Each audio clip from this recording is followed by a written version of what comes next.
Here we go. Here we go. Here we go. Hey, everything on three. Number three. One on one. Oh.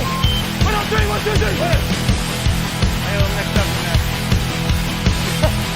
Eyes on three. Everything on three. One. Everything.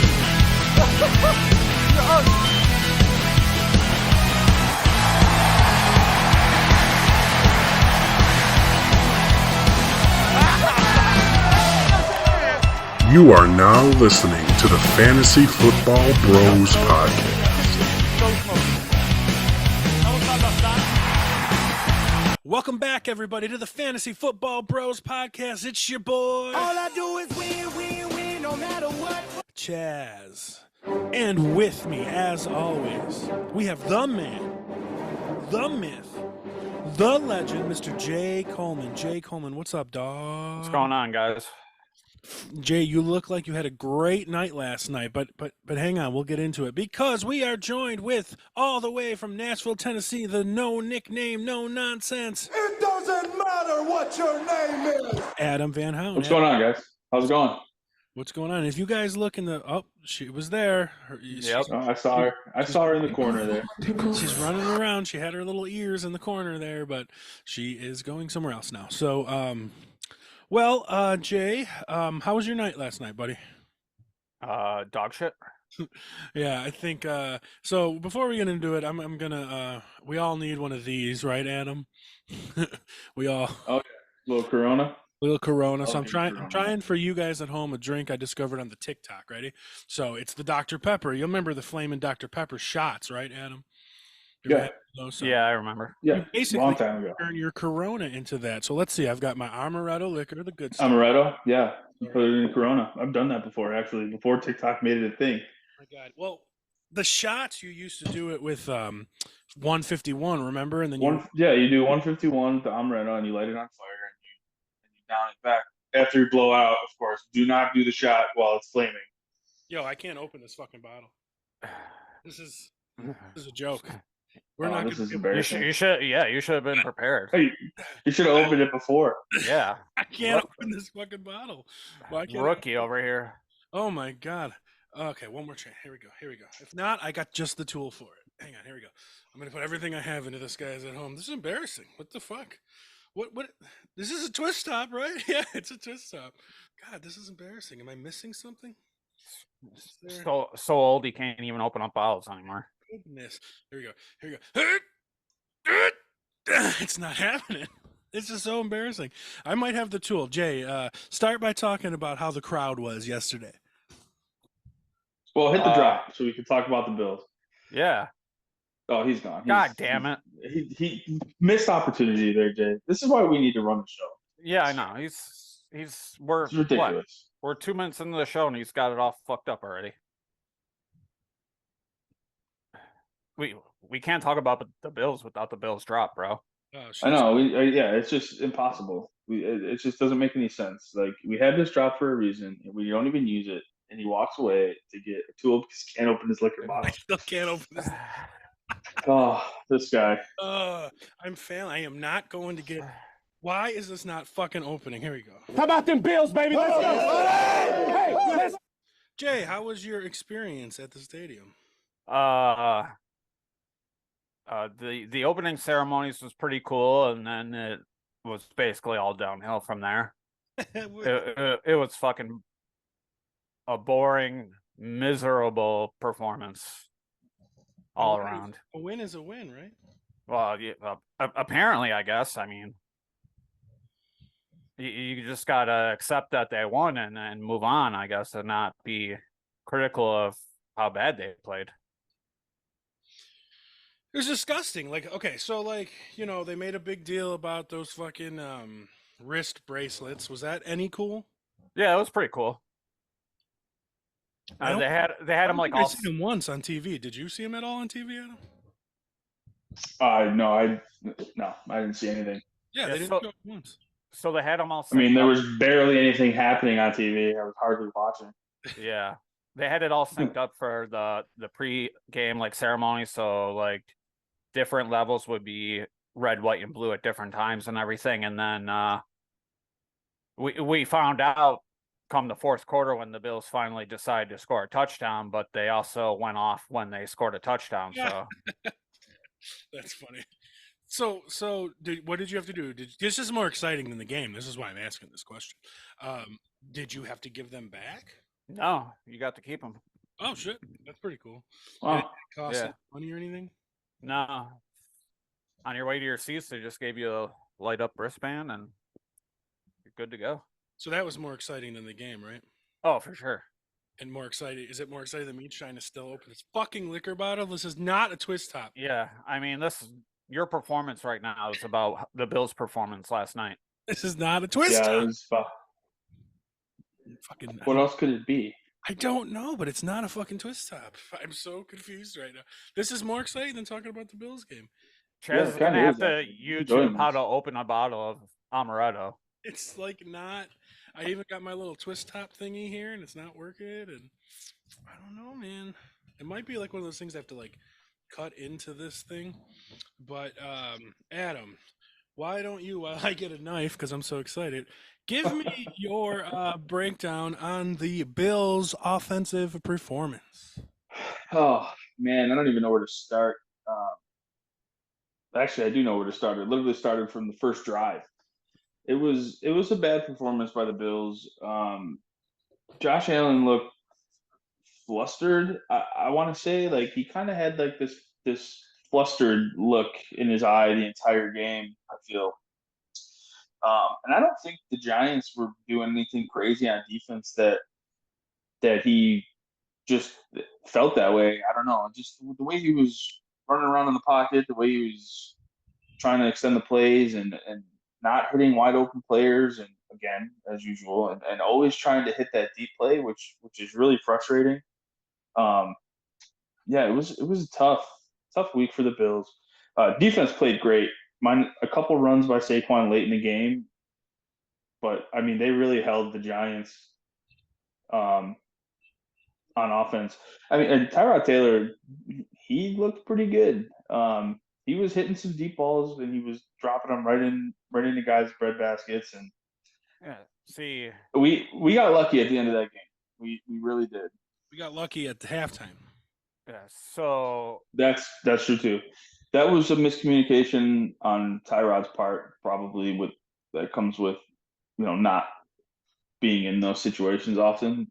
So yeah, the offense just looked rough, and then it's Josh Allen, his shoulder, this that, like this guy's been injured before, okay? So it's like we got to stop with this narrative of blaming everything else but what's happening on the field. It was jet lag, bro. Yeah, apparently it was jet lag from the way back from London. That was one of the excuses I saw too, which was ridiculous.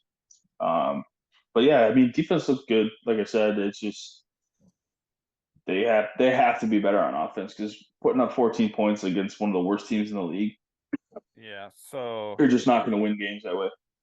yeah, the offense just absolute horrible. Again, it's like the offense playing down to not good teams. Yep. There's also like Agree. there's no movement on offense. Like we just like come out of the huddle and we don't really do much, and then we just hike the ball and it's like, oh, find Diggs. Yeah, Find Diggs. everything seems to be shotgun. Like everything's yeah. We barely tried to run the first half, and then we come out the second half and we're like, oh, maybe we'll try running, and hey, that worked. Well, why didn't we do that from the beginning? And then, like, I don't know what the fuck they did to Allen, but he had a chance to have a wide open run, and he didn't even take it. Yeah, there's something with I him. was going to say that too. He won't Like, do it. that was really odd. And for the defense, like, yeah, they played pretty good, but also, like, our secondary, I don't think played good.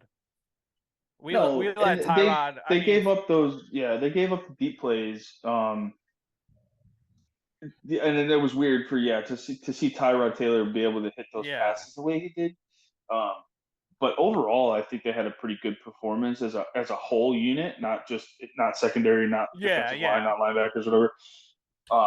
But they really did. They held Saquon Barkley coming back from injury to very few yards. And like I said, he had a couple big ones in the fourth quarter that are going to skew those stats a little bit. But I don't want to give the Bills defense credit on holding Saquon Barkley to 90-something rushing yards when the guy's coming on high ankle sprain and looks slow as hell.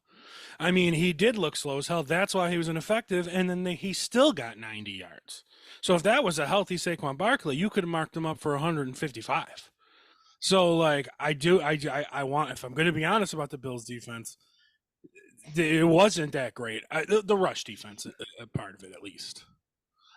Because their defense was good enough to hold them to 9 points, but the Giants' offense wasn't good enough to score more points than that. And our offense should have had 40 points on the Giants. See, and we didn't. That's the conundrum with like the defense is like, yeah, they did pretty good, but that for one, that offensive line is down to like their fucking seventh string. Like one or two players on the offensive line got hurt again last night, and it's like we should have had like more sacks. But they did like good enough to keep us in the game. But like that's not saying much against a team that's only had 2 pass touchdowns 5 weeks. The New York Giants rolled in here with a backup quarterback, a one-legged running back, the worst offensive line in football that gives up the most sacks, and then they're on their 5th version of it, and a bottom 3 defense, and they made us look like we were the bitches.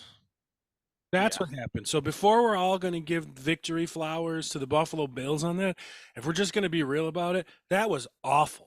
And the only reason we won that game is because all the people complaining about the refs screwing the Bills, guess what? The refs screwed the Giants yesterday.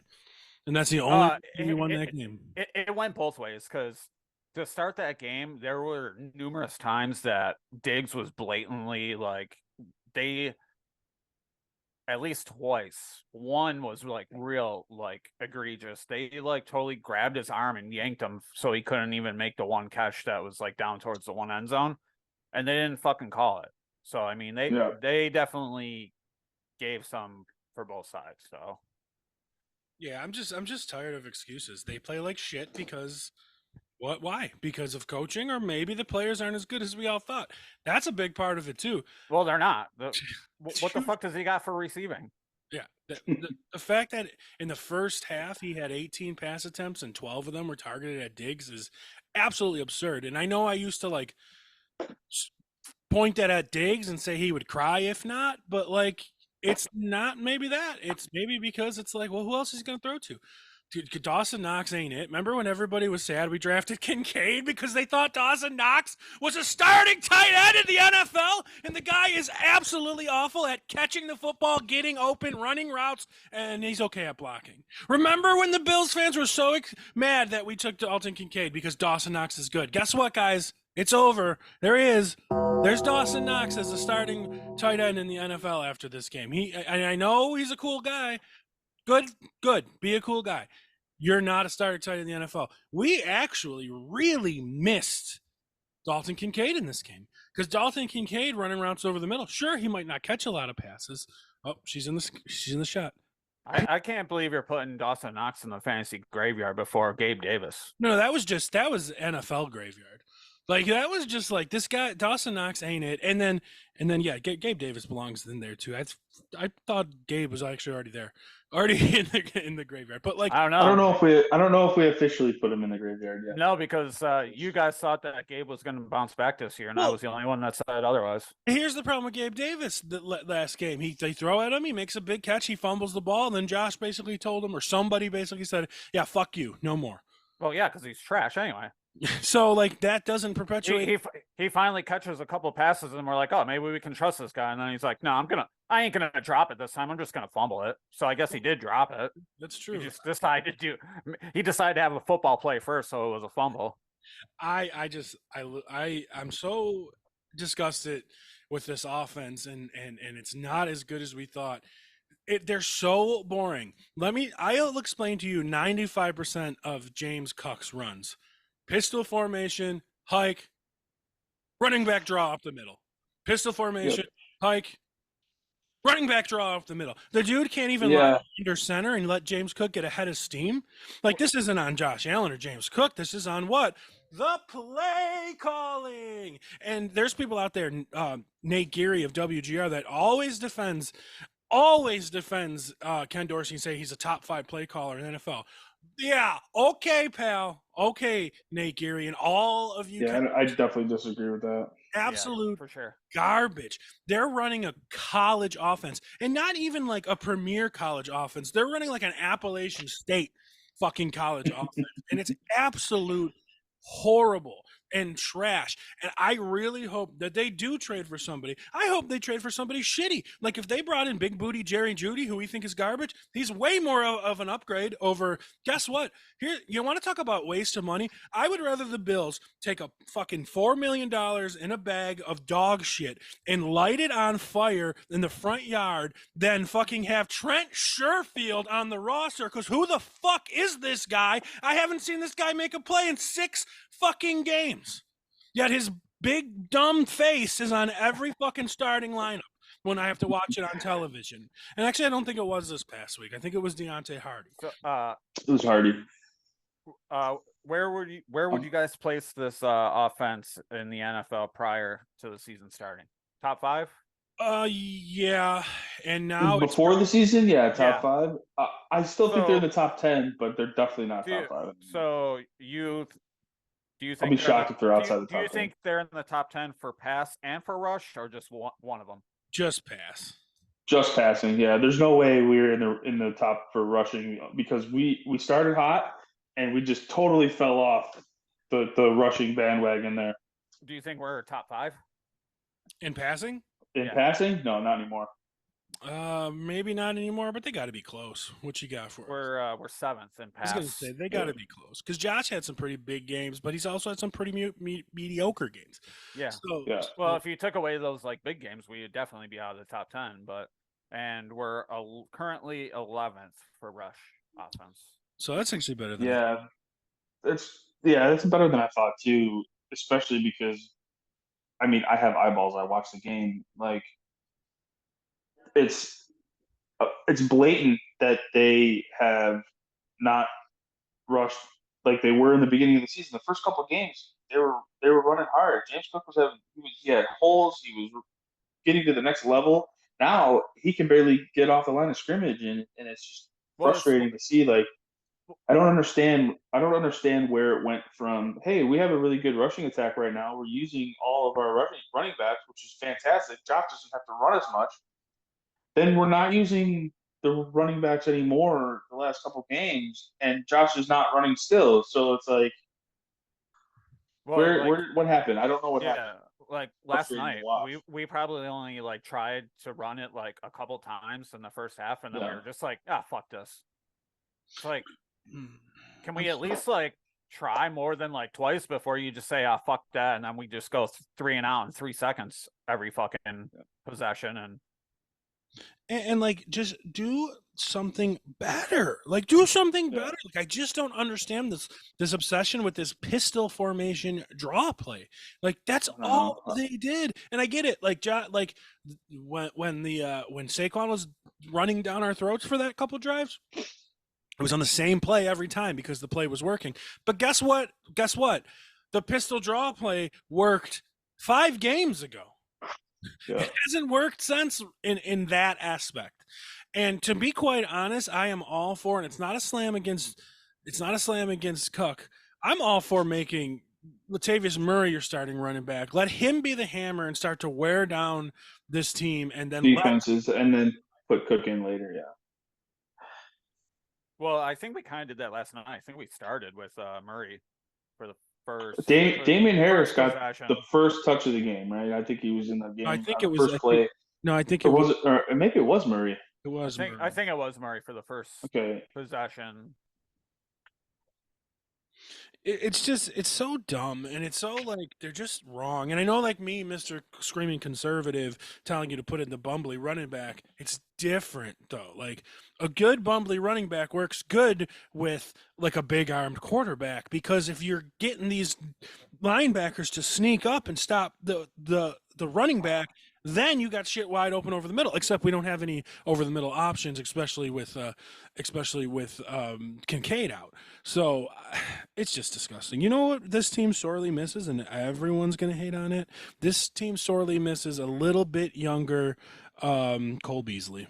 I mean, we haven't been the same since Cole Beasley left and got old. We don't have that guy that can go over the middle and fucking make shit happen. We have Diggs, but you want Diggs to be, you don't want, that's not a Diggs role. You know, that's not Yeah. the role you want Diggs for. Yeah. We don't have Cole Beasley anymore.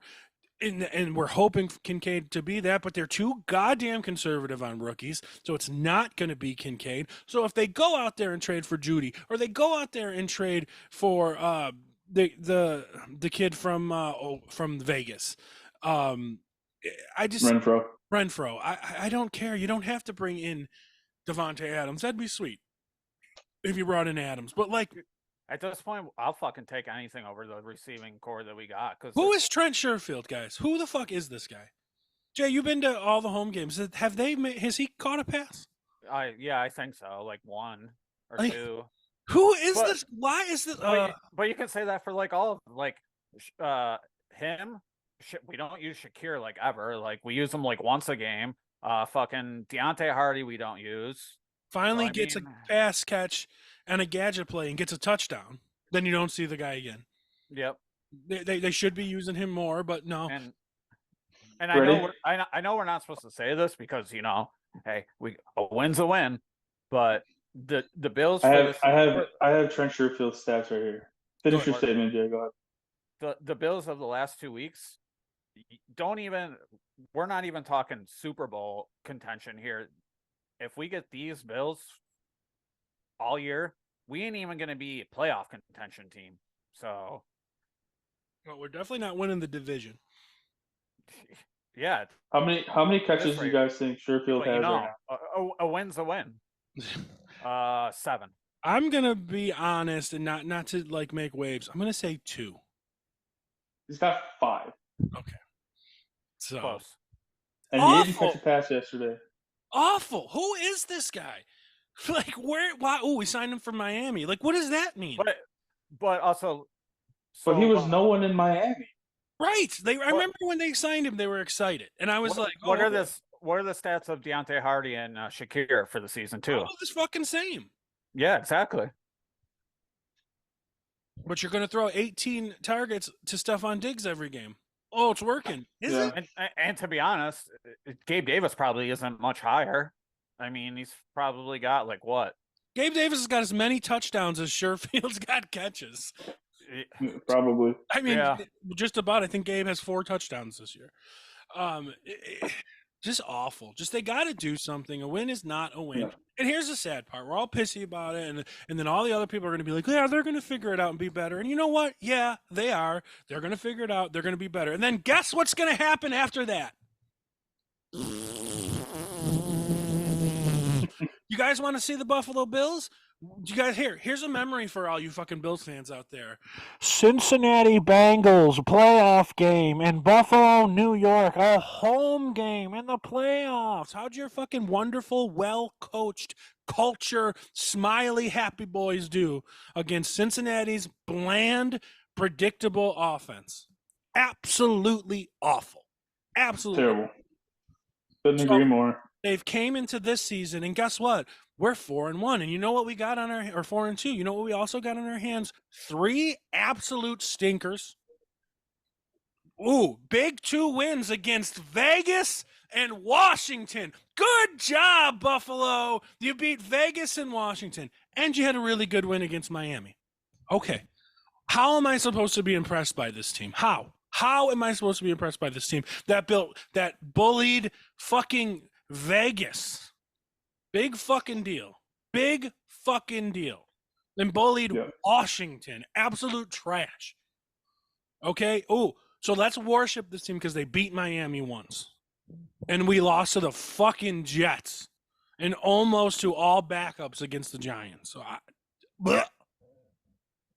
yeah, it's frustrating as a fan too, and I get frustrated with the fans. We all know, we all do. We get shit talk them all the time on the podcast, which is probably why we don't have any listeners or viewers. But I don't really care.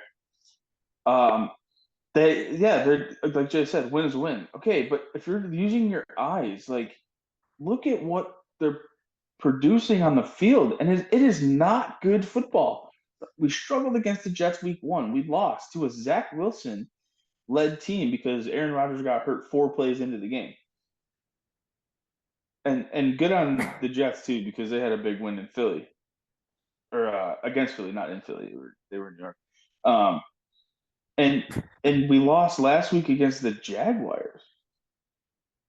That's It's mind blowing. I am more When happy. we deserved to lose last night. But that's the thing. For sure. I'm okay and happy with the Bills losing to the Jaguars in London against a playoff team with a young up-and-coming quarterback and a good offense. I am not okay with how the Bills fucking pulled out a win last night against Tyrod Taylor and a bunch of misfits. I am not happy about that agree. at all. At all. I am way more upset at this game than last week's game. And I'm way more And I upset agree. at this game than the fucking Jets game. Way more upset. And like I said earlier, like fucking the fans, like the one fan on Twitter was like talking about, yeah, well, we got to win, and you know, about like, oh, like Super Bowls aren't just how you measure success. Yeah, okay. This is the fucking NFL. You get fired if you don't win Super Bowls. That's Like that's the only fucking thing that matters. Like if we're not playing for the Super Bowl, like what the fuck are we doing here? Like I don't want to just be like, yeah, the Bills finished the season with the winning record, but we didn't make the playoffs or we got knocked out wild card or whatever. Like what good is that? We're gonna spend all this money and stuff just to be like, oh yeah, we had a good hey, at least we won that game against the fucking Giants and their shitty team. Barely. Barely. Yeah, exactly. it was just brutal. Yeah, we didn't deserve to win it. It was hard to watch, and as a fan, and I love the Bills, but I'm also a fan of football. Like, I'm not going to sit there and tell you that they played great and amazing and that they won the game. Yeah, they put up 14 points in an offense that was averaging like 36, 37 points a game the previous 5 weeks. Like, to only put up 14, there are far better teams out there that are putting up. I mean, Miami just put up 42 yesterday. Well, that's the difference. Like, we're true fans where we're going to say, hey, yeah, they won and they either looked great, or we're going to say, like, yeah, they won and looked like shit, or they lost, looked like shit. Either way. We're not just going to be like, well, we won that game, and so let's be happy and let's just ignore how bad we played and how we didn't deserve to win because they won. Like, that's not a true fan. You gotta criticize your fucking team. I mean, we pay for them to be here. I think a lot of fans have trouble doing that because they are so used to having a shitty team and not winning as much as they are now. And I will admit, Sean McDermott has a winning record as the Bills head coach, and that's fantastic because we haven't had one of those in a long time. But at what point do we hold the coaching accountable? Like, I don't want people defending Ken Dorsey and looking at like the play calls from yesterday. They were atrocious. I don't know what happened and where our offense went, but that team yesterday did not look like the Buffalo Bills of the last 5 years. No. And it's are we wrong? Is it not on the coaching? Is Josh not as good as we thought, considering he's so good? That fucking touchdown to Quentin Morris was like nobody can throw absolute dart. Here's the thing, though. He threw an absolute bullet. Josh is so like team first, like coach, like he's always he's gonna ride with the coaches. So I think that he's gonna try and stick to whatever the coach wants. But when he takes games into his own hands, we see the real Josh Allen, like that touchdown pass. Like, I think that's the real Josh.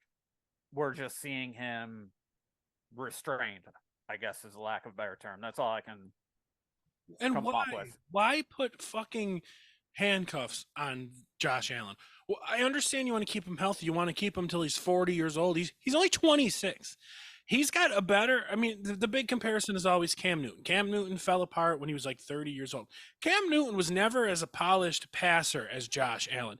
Cam Newton was a okay passer, but needed to rely on his legs a lot more than Josh Allen does. So the fact that like Right. Josh Allen has an arm like Patrick Mahomes, even if you want to give Patrick Mahomes the edge, fine. Josh Allen has an arm like Patrick Mahomes. You know who also has a big arm is Matthew Stafford, and he still has it in his late 30s.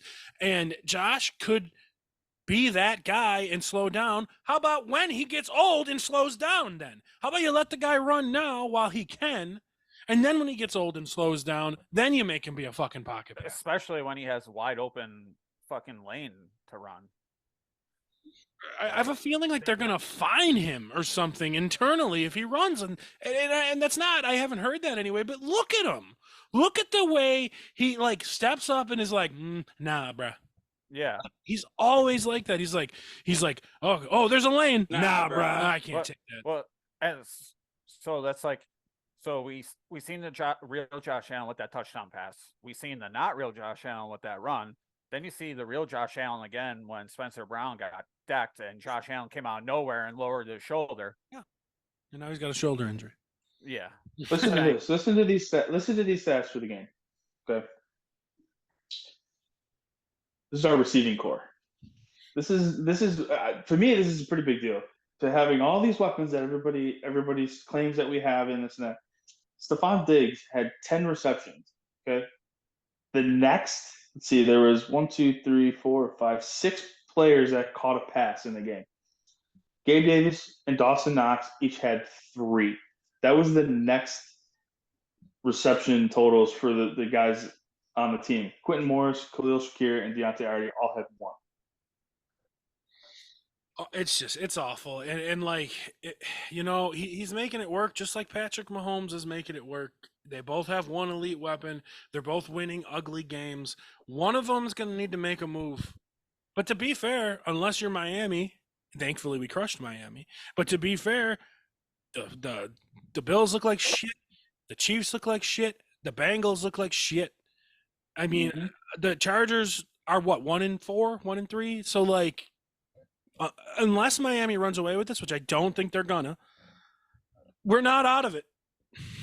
So as much as and the teams have sucked. You're right, they have. Bengals haven't looked good. Joe Burrow has looked like dog shit. Mahomes is not Mahomes of the past. He looks a little flustered in the pocket too, and the Chiefs just aren't putting up the points like they used to.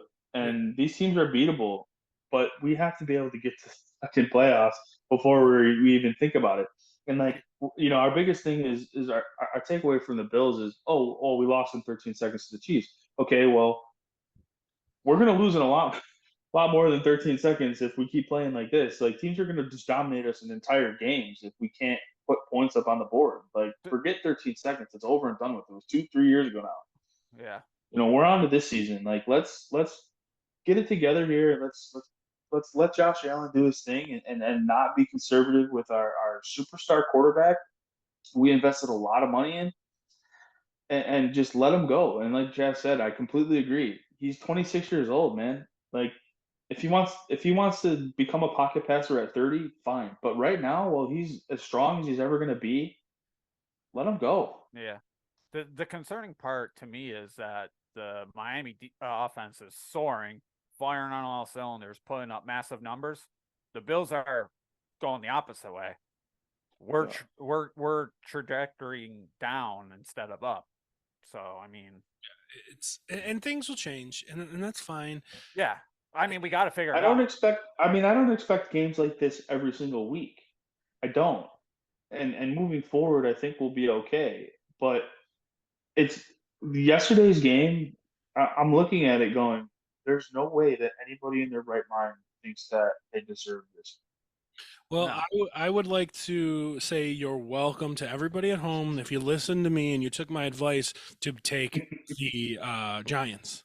I said last week on the podcast, especially if Tyrod Taylor starts, there is no way the Bills are winning the game by double digits. No way. And we barely fucking won the game in general. So that's your team. That's your Buffalo Bills. Backup quarterback. We don't need to prepare. Fuck this. I get the 90s vibes from the Bills because you guys here's for a lot of you guys at home. I'm a little too young to remember this, but I've studied the NFL and the Bills and stuff. 1990, the Buffalo Bills, the heavy favorites in the Super Bowl, up against the New York Giants. The New York Giants and their backup quarterback, Jeff Hostetler, because Phil Simms is hurt. And what happens? Buffalo Bills go out and party all night. Take the fucking team for granted because they have Jim Kelly and Bruce Smith, and fucking Bill Parcells shits down our throat, and we lost the only chance we ever had to win a Super Bowl because the Buffalo Bills are fucking choke artists and they never take anyone seriously. This is a 30-year fucking history of this. 30-year history. New owners, new coaching, new management. I don't know if it's the Buffalo culture, the Buffalo fucking tailgate culture and party fucking culture that does this, because the Bills have admitted, Bruce Smith, Daryl Talley, these guys have admitted that they were fucking partying the night before the Super Bowl and were hungover in this game and thought they were just going to blow the doors off of the backup quarterback and the Giants. Does this stem from the fucking insane fans we have? I don't fucking know, but there needs to be a change in something in this organization at some point in my lifetime before I fucking explode. I think it's a lot of teams are like that. I mean, the Sabres were back in the day when they had Derek Roy and Pominville and all those guys. They were partying downtown 24/7. Again, that feeds into what I just said about the Buffalo culture. But I mean, it's New York City has the same thing. I mean, in baseball, the Mets were partying all the time in the 80s and 90s. Yeah, well, that's true.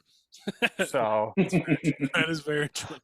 Yeah, I don't know if that has anything to do with it or not. I mean, all signs point to yes, it does. But at the same time, it's like, we say it all the time, and we have this notion of playing down to our opponents and not putting our foots on our feet on their throat and blowing them out of the water.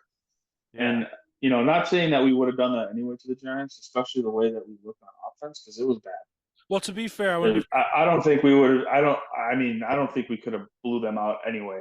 Well, I want to be fair to what you said. I think Taron Johnson almost had his foot on Darren Waller's throat on that missed pass interference call. That was the fucking game. Maybe. Because what a bad call. Thankfully, it was a bad call, because if that was pass interference, we're done. Tyrod fucking just rolls out right the next play and gets a touchdown.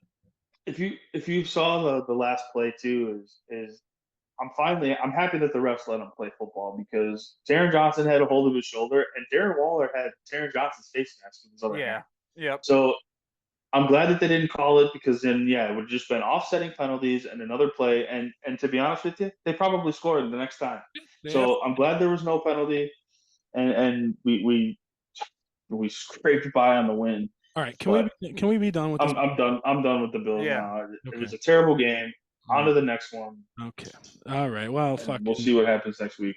Just for shit's sake. Double J here again. Double J probably never coming back, it seems like, because he is that's a tough loss for the Vikings. It's a tough loss for the Vikings and all you guys that took him first overall too. And then who'd you guys take second overall? Christian McCaffrey? Did you take second overall? How's that looking now? Yikes. Who'd some of you guys take third overall? Austin Eckler finally coming back, right, today? Or, Monday after 4 weeks with the bye 4 week? weeks. With the bye week there, rough start for early draft picks. And then, me telling you to take Jamar Chase first overall. Guy's been healthy, but with slow start for him. Throw in. But he's been good the last few weeks though. So it's just like it's been a rough for us. Captain Kirk is dead now that Double J's dead, so yeah, that's tough to see. And he played some bad football against the Giants yesterday without Justin Jefferson, and that sucks. Jordan Addison stepped up though, but he's had decent games, but they just need to target him more. Because KJ Osborne's not going to do anything. And then let's just get right into it, because I got a double D here.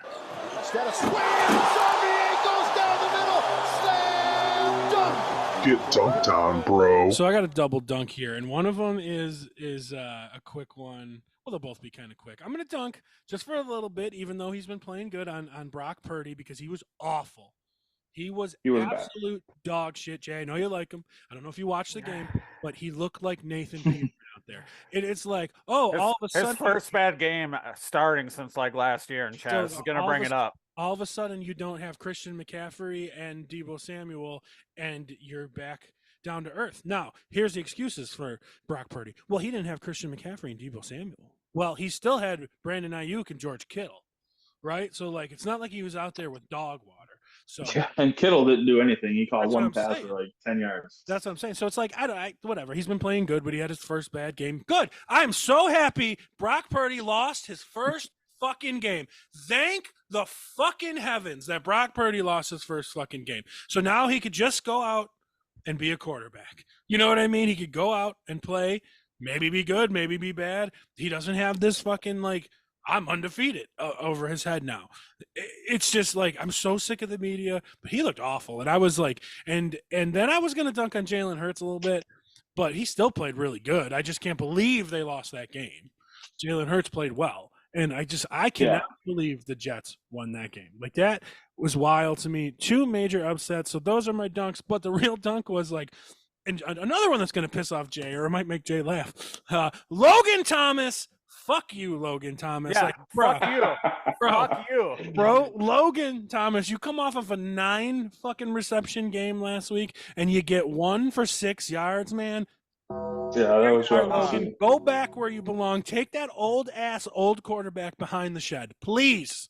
I'm going to say fuck you, and also fuck Logan, because you were the one who's like, we should Old Take expose you, because last episode you were like, yeah, you know, if Logan Thomas is out there, you better pick him up and start him. You should have picked him up, absolutely. And I did pick him up, and I did start him, and he got me 1 fucking point. So that's what I was talking to, because you played him against me. No, that's fantastic. Because he's been playing well, but this is what happens to like players like him, which are like, you know, he's not elite by any means. He's just there, right? He plays some good games. He's basically every tight end. But like, he's doing good. He has a big game. He's going up against a top 5 tight end matchup, and of course, once you get all those things that come in, that's what you get, right? Yeah, I'm actually going to piggyback off this too, because my get dunked on is the entire tight end position outside of Travis. Agreed. Okay, especially for a fantasy aspect of it. If you don't have Travis Kelce and sometimes Mark Andrews, it is an absolute crapshoot on who is going to do well and who's not. Like, we have Logan Thomas, and I said this in the group chat, or maybe talking to somebody else. He asked me about Logan Thomas. I made a trade in one of my other leagues that was for Kyren Williams. And I ended up getting Kyle Pitts in return because I traded George Kittle as well and blah, blah, blah. And, of course, I didn't start Kyle Pitts. I started Logan Thomas because I had him already in my starting roster.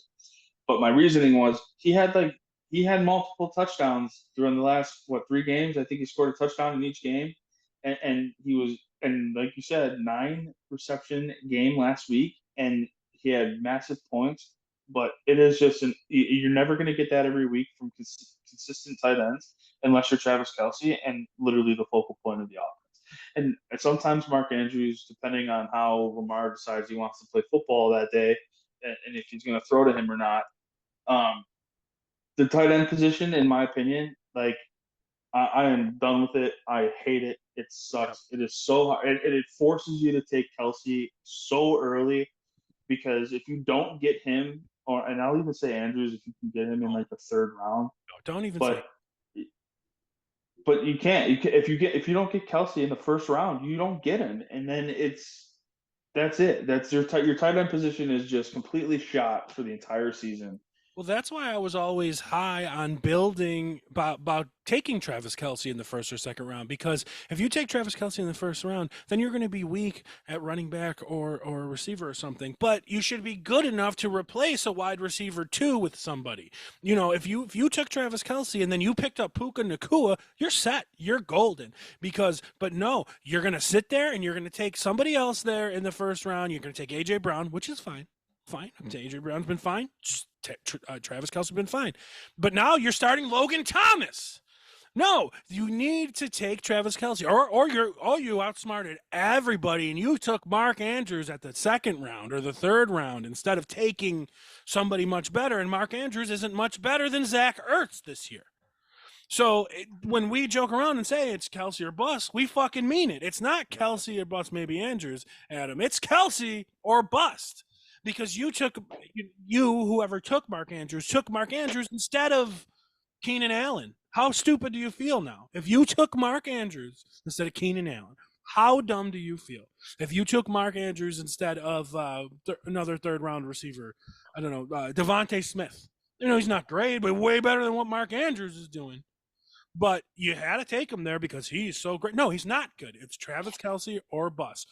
All of us, at least I believe, didn't take any tight ends to the 6th, 7th, 8th, 9th round in the fan. Why? Because that's what you do. You don't run out and take fucking TJ Hawkinson in the 3rd round because he's the next tight end up. You're not going to take Dallas Goedert in the 4th round because look at him now. I mean, they're all clumped up where they should be. The big argument of Pitts and Goddard and Freiermuth that we all had. Freiermuth got hurt, but look how god-awful that offense is. I don't think Freiermuth would be up there. And Pitts and Goddard are probably the same, which are tied with probably fucking Tyler Higbee and Logan Thomas. It's and it is what it is, and you just need to adjust. And that's why, we hate it, but your team should be good enough elsewhere. You're really feeling it if you took George Kittle in the 4th round. Chaz, definitely. I hate George Kittle has been so frustrating, which is why I traded him. He had one good fucking week. Last week he had 2 touchdowns, whatever it was. But that's how he's always been. Yep.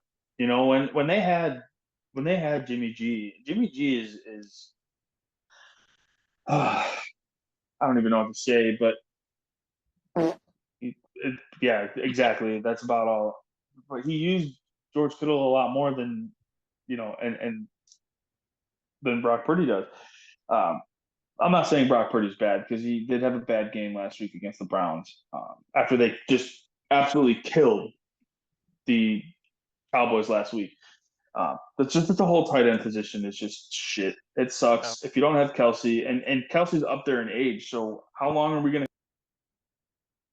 to? Adam, you disappeared voice-wise. There you are. Oh, I'm sorry. And I got a phone call. So the bad thing about getting it on my phone is when I get phone calls, it mutes everything. But anyway, like I was saying, Kelce's up there in age. He's in his 30s now. So how long do we have Kelce for? He's 30 more years, maybe. 33. He's 33, right? Yeah. So, and Andrews is up there too, and Kittle's up there, and these guys are up there. I think the next youngest one is and one decent is Hawkinson, who's still in his 20s, I think. I don't have their ages. You do got young guys coming up. But you have young guys coming up like Kincaid and Laporta, and Kyle Pitts. As much as you want to shit on him, I think Atlanta is finally using them how they're supposed to. But the whole tight end position, and once Kelce's gone, you just forget the whole tight end position. And I think it's really going to change the tight end position a lot because we won't have that tight end in the first few rounds. You can have your tight end in the later rounds like it's supposed to, like it was in the beginning of fantasy football or whatever. Well, Jay, I did you dunk on Thomas or did you have something else? No, I had something else, but I'm putting you on notice. I'm going on strike until you get rid of the tight end position next year for fantasy. I still like having it because I feel the tight end position is a play. Like it's your play. You take Kelce early, or you wait and you take somebody late, and that's part of it. I mean, the guy who has Kelce in all my leagues isn't in first place. I'll be on strike until you get rid of it. The guy who has Kelce is not in first place in all my leagues. In all my leagues, the guy who has Kelce is not in first place. Yeah. So that is definitely not the defining, guy. Yeah. So I feel that right there it makes it interesting. It makes you do something. So a lot of people like talking about getting rid of it. You misspelled frustrating wrong when you said interesting. But that's how I go. It is a frustrating position, yeah. And that's it too. And the thing with Kelce is Kelce is 20 points or it's a bad week, right? In fantasy football, every other tight end in the league, they get you 10. It's a good Yeah. week for a tight end. Yeah. Oh, for You know, sure. but then when guys get under 10, it's like, what the fuck were you even doing on the field? Were you even there? Yeah. So it is a frustrating position, especially as fantasy owners, and it sucks sometimes picking a daily lineup where you have to pick a tight end. And any daily league that I'm in, Kelsey is my first choice if he's available, and then I figure out the rest of the roster. So Jay, what's your official dunk? Well, I see your double dunk, and I'm gonna raise you the quadruple dunk. Oh shit. I'm Oh, boy. dunking on all of last night. The Bills, the Giants, the refs, the fans, all of it. Wow. All Why the around. fans? Just 'cause Wow. the dumb things they're saying on Twitter. Yeah, because they're annoying and they're dumb. The Bills because they played like shit. The Giants because they were scumbags starting fucking fights. They apparently intentionally stepped on one of our linemen. I yeah. can't think of his name. Dawkins, right? Dawkins. Yeah, Dawkins intentionally stepped on him, threw Spencer Brown around, starting shit. The refs for just horrible calls, both sides of the ball. And then the stupid, like, they wait 2 different times for those personal fouls. They wasted like 10 fucking minutes talking Mhm. about it to just be like, after like 10 minutes, they're like, you know what? Just let's do offsetting penalties because we have no idea what the hell's going on anymore. And it's like, Yeah. you wasted 10 minutes to do that. You should have just been like, all right, offsetting penalties, boom, done. Instead of talking about I agree. chit-chat for forever. Yeah, and that's I hate that rule. I hate the offsetting penalty rule because, to me, if I'm watching a game and I see 2 guys commit a penalty, like, 2 guys get into a roughing, a roughing scenario where they're unnecessary roughness penalties called on both teams. Basically, that gives everybody the okay to just, all right, well, they already have 2 penalties that are going to offset regardless. Let's just everybody get involved and see how many penalties we can get in this skirmish that we got going on here. So it basically hurts whoever only got 1 unnecessary roughness penalty as opposed to the team that got 4 in the same play. Like, I think there might have to be some sort of change on the offsetting penalty rule and just, Yeah. hey, hey, you got a defensive holding. That's only a 5-yard penalty. Okay, but the offense got a holding penalty. So that's a 10-yard penalty. Well, it's not going to offset. They're going to lose 5 yards and take a difference because they committed the foul that has the most yards. Not that it's going to happen. The NFL, they don't change rules for shit. Yeah, especially when it comes to penalties. But the second skirmish that we had, and they're like, yeah, personal foul, and they read off like 3 Giants players, and they go, Bills, all right, 1 player, and they're like, offsetting. It's like, whoa, they just got 3 personal foul. What the fuck are we doing here? Yeah, so I would at least like to be like, I would like it to either, if there are 2 penalties on one on each team, just if they actually if they're the same yardage, offset them. Yeah. If the yardages are different, then take the difference, award it to the team that committed the penalty, who, the most yards against, whatever. Yeah. And then if there's a case where there's multiple penalties on one team and one, like in that case, it's 1 penalty against the Bills and 3 penalties against the Giants. Like, okay, then the penalty should be in favor of the Bills, and they should get the yards for that. It's a crazy system, and I hate it, but they probably won't make the change. No. I mean, that would have to be something that somebody brings up. Well, unless Taylor Swift wants them to make a change. Sometimes you need calls that up Roger Goodell and says, "Hey, your penalty policy is really fucked up. You should do this." Then, I'm adding a quick another dunk on before we move on to Il Tremonto Amaretto, because I cannot fucking open you. And I tried, and I've got a knife, and I got a bottle opener, and it says it's a screw top. Take a hammer to it. I can't even. Are you sure, dude? Is there like a plastic film on there that you have to take off first? Yeah, but I can't even get the fucking peel off. I've tried. I got a knife fucking cutting it. It won't even cut through the fucking plastic film.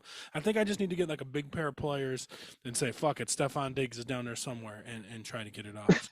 All right. Before we move on to the next bit, I didn't read off the best performers of the week, so let's run through it quickly. Top 5 tight ends. Number 5, Baby Gronk.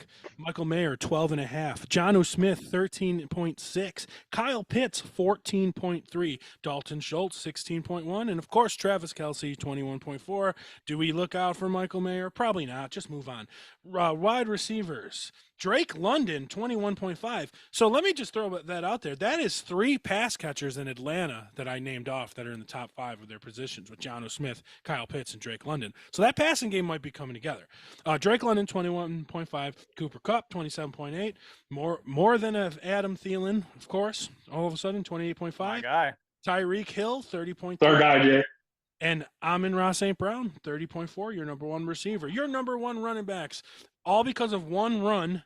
And Adam knows what I'm talking about. That'd be King Henry at 19.3. I was literally just going to text in the chat for watching that game. I was like, is Derrick Henry done? And then he busts out a 76-yard run. 63-yard rush. Yeah. And then they capped it off with a 15-yard touchdown. So great to see that because that's one of my favorites. Breece Hall, 20.3. Kyron Williams, 21.8. Ass Etienne, 23 points. And, of course, the number 1 running back every week, Raheem Mostert, 34.2 points. Nobody saw that coming. And then quarterbacks, ready for this? Guys' names that we mentioned in the top 5 quarterbacks of every week, and I wonder if these guys should start being started. Sam Howell, 18.3. Desmond Ridder, 19 points. These guys have been in the top 5 last 3 weeks.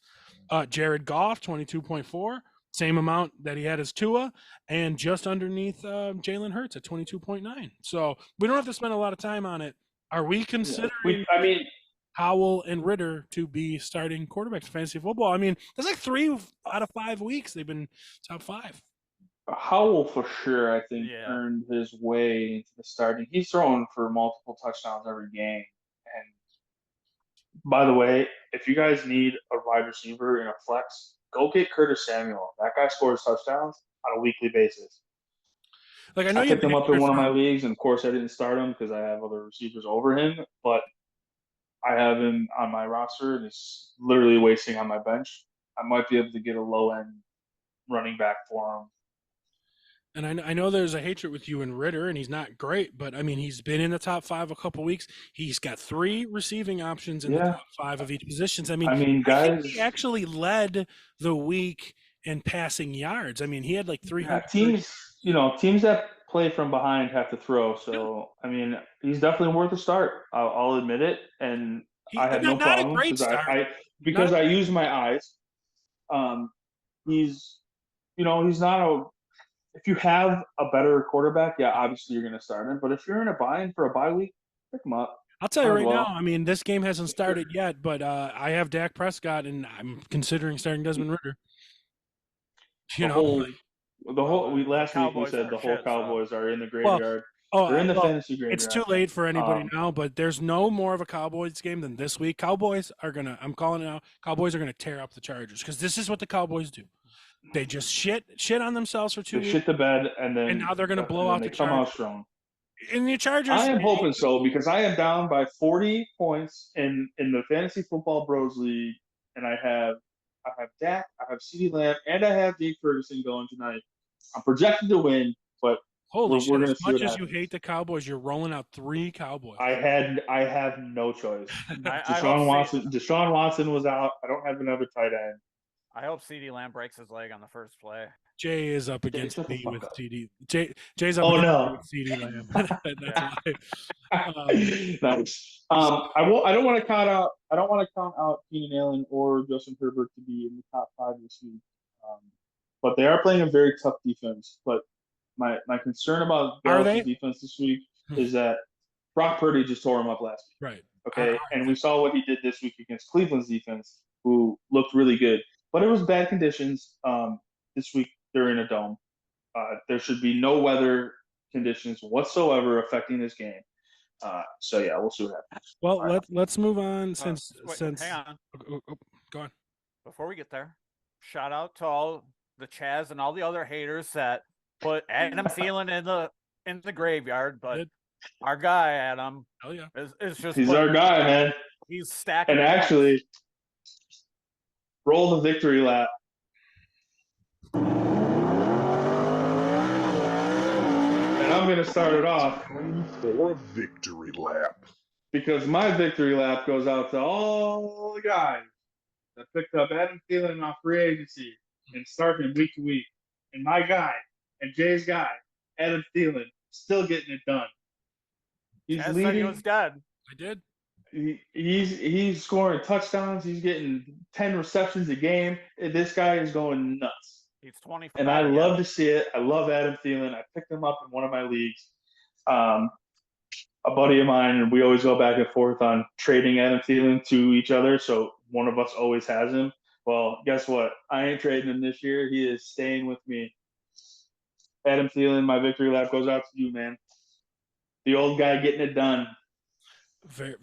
Hey, well-deserved victory lap. He is performing way above expectations that anyone had. Hopefully the guy stays healthy. That's a problem in his career, and he's get older. I agree. Right, but He's looking good. So far, so He's young good. again. 6 weeks in, yeah, he looks like he's his younger juicing. self. He's juicing or Must be. something, but I'll take it. Maybe he is. here's a Victory lap goes out to him and to everybody who picked him up. Here's a question, because this news just broke a little bit ago and we didn't mention it. Our plan's going to change because Frank Reich is no longer calling plays. He gave up the play calling duties. So I don't know if that changes things, right? Just something to keep in mind. No, we'll see. We'll see what happens. But right now, you can't go based on that. You have to go based on what you're looking at on the field. And he's looking good. He's getting open. He's catching everything. You are okay to start Adam Thielen every week, whether he's a wide receiver 2 or in your flex, whatever you got going on. He should be in your lineup. All right, Jay, what are you taking a lap on? It's fitting that you got that shirt on, but my victory lap is Josh McDaniels for finally winning and keeping his job safe for another week. So 2 weeks in a row, bro. 2 weeks in a row now. After they just came out last week, I showed you guys the screenshot of what I got from one of my apps. The NFL rumors. They're looking to trade Renfro, and Josh McDaniels might be on the hot seat if they don't start winning. And Chaz, you were brought off the plan. Didn't they just win last week? Yes, they did. And they won this week. Josh McDaniels, good job. Yeah, lit a fire under his ass. He's finally winning games. Now he's threatened. So I just want to say that I'm not wearing an Oakland or a Raiders shirt. This is a Papa Roach shirt, if you can see it, because I got this because Papa Roach is from like the Oakland area, so that's why they have this shirt. But you guys, so they ripped off the Raiders crest. Yeah, and I don't know how they can do that, but they did. It was just like a legit shirt I bought for the concert, for $50 fucking. But I digress. Good call on that, Jay. And that's with the backup quarterback coming in at halftime. Yeah. So there's that. And my victory lap, it's gonna hurt Jay just a little. I didn't beat Jay quite yet, but I got a big lead on him, and that's because I did make one move that was very fantastic. I had Miles Sanders come out late, of course, that he had a boo-boo and he had to go and sit on the bench. So last minute, and thankfully that news came out midweek. So on the last minute, I decided to pick up a defense since I was going to roll in and start Baltimore against Tennessee, which they still did great anyway.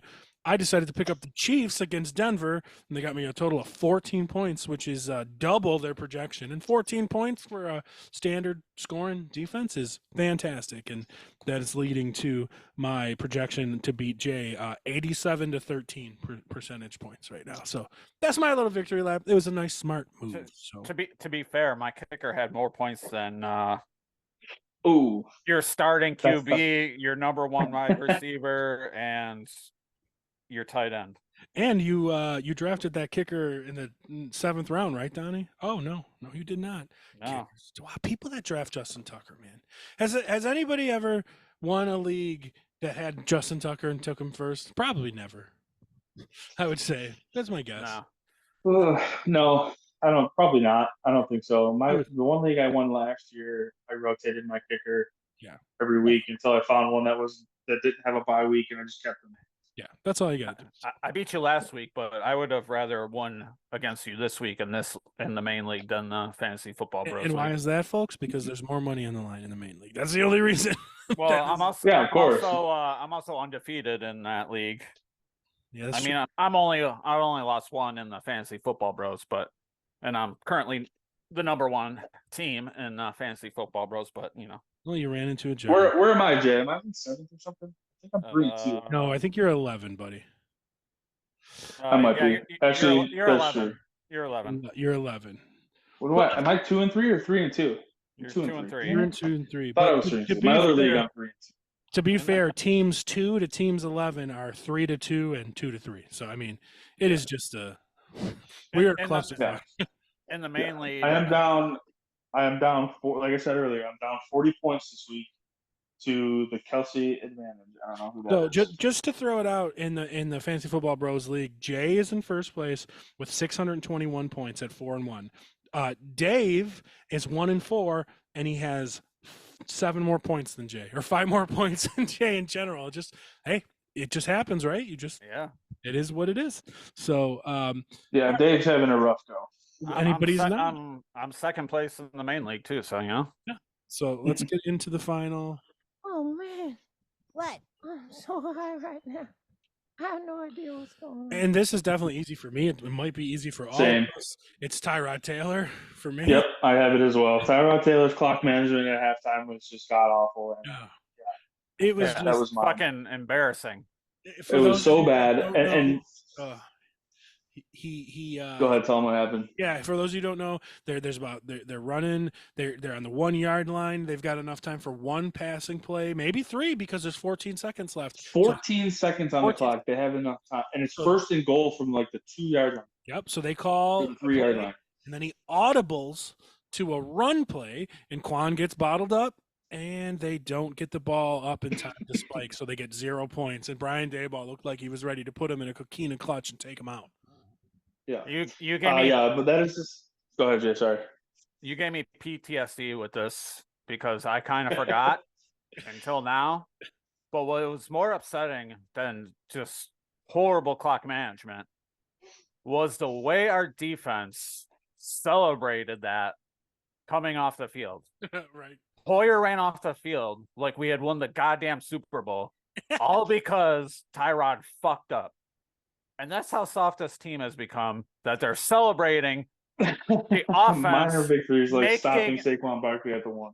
Yeah. And then the team screwed up and ran out of time because they have poor clock management, and you're celebrating that because we have nothing else to look forward to in that game. That's got to That was embarrassing. Yeah, that's probably going to be the I'm so high of the year. It's going to be tough to top that. Yeah, it might be, and that one's tough because it's not like Tyrod's not inexperienced. He's an Yeah. experienced quarterback who's been in the league for a long time. Like they said it on the broadcast, like everybody was mind blown at the fact that he audibled to a run play. So I heard on I don't know if it was on the broadcast or if I read it afterwards, but in that situation, why does he have a play being called in his ear that gives him the option to do that? Right, yeah. So is that on the coaching staff as well, or is that on the poor management on Tyrod Taylor? Honestly, it's a little bit of both. So Yeah, probably. Tyrod Taylor is just he's an experienced quarterback. He's been in the league for a long time. He's been on a bunch of different teams. He's been a starter in this league. He should know how to handle 14 seconds on the clock from the 2 yard line. That's 3 passes. Your route, you have 2 yards to run a route. Those routes are quick. They're either slants, they're fades, whatever you want to call it. If you don't see it, throw it on the end zone. Boom. You probably wasted 3 seconds? Yeah. Throw another pass. At that point, then if you don't, at least then you can stop the clock and kick a field goal, get some points before the half. Terrible management on Tyrod Taylor. Terrible play call that gives him the option to even allow him to do that. From the coaching staff, I'm so high right now at the end of halftime there last night to just top off an absolutely awful game to watch. Yeah. So, Well, what's yours then, Jay? Well, that was going to be my one, but I figured you guys would have it, so I came up with a backup. Mine is Oh, look at Jay doing some research here on the show. I'm going with Vegas for the betting shit. How they put the Bills at what were they, 14 or 15 15 point and a half. favorites? They obviously 15 and a haven't been half is what it watching. ended with. They haven't been watching Bills games, because if they were watching, they would have known that was an outrageous number. Well, that's why you was take crazy. down betting advice from me that said last week take the Giants, even before I heard the line was that big. So whoever came up with that number was high as fuck. Well, that, I'm so happy this week's over. The Bills sucked. My fantasy teams were okay. It was just a weird week. I'm happy it's over. I can't open this goddamn Amaretto. I'm sad. I just want to watch this fucking football game. One fantasy team did good, one shit the bed for me. So yeah, I'm pretty much, I got one dominant team and the rest are all 2-3, 3-2. So they're all around right now and they're about to finish. I believe I sent Dave to take this week's song, but he's off. So did you have one, Adam, for spooky song? Jay, you got one? I got one. I just wanted to say the real reason that Dave's not here. Well, what's that? You don't. Come on, you don't know? What? What's that? His guy is back in the graveyard. He had one good week and comes out and does nothing. So yikes. Fair enough. He had what did he have? Let me look it up here. He was okay. We're talking about Joe Burrow, folks. He was okay. No, D-Hop. Oh, D-Hop. Yeah. Oh, D-Hop had one catch. He had I thought you were talking about after his 22-point performance, and he was all excited. He's back in the graveyard with his 3 points. He had one catch for 20 yards on 5 targets. Yep, that sounds about right. D-Hop, that's where he belongs. He went to a Super Bowl contender with an elite quarterback like he wanted. So I mean, he got everything he wanted. Not Dave was too sad to come on. Well, I guess I'll. I do have a song. If you're ready for it. Sure. We're gonna go with Alice Cooper and the Ballad of Dwight Fry. Oh, nice. So that's what we're gonna do here for spooky season. For the song of the week. Ballad of Dwight Fry from Alice Cooper, and I believe that's a good pull. That's a good pull right there. So hopefully Dave comes on and has another one for us coming up. So well, everyone at home, good luck in fantasy because I mean it's just a weird fucking season right now, and it is a weird season, and this week was weird especially too. There was a lot less fantasy points scored this week than there has been in the previous spot. Right? Yeah, even just saying the top quarterback of the week was 22 points. Yeah, that's pretty low. Jalen Hurts. I mean, I almost want to guarantee that Justin Herbert's going to end up with the top because 22 is not hard, but you never know. Considering last week Desmond Ridder was your 5th quarterback at 26.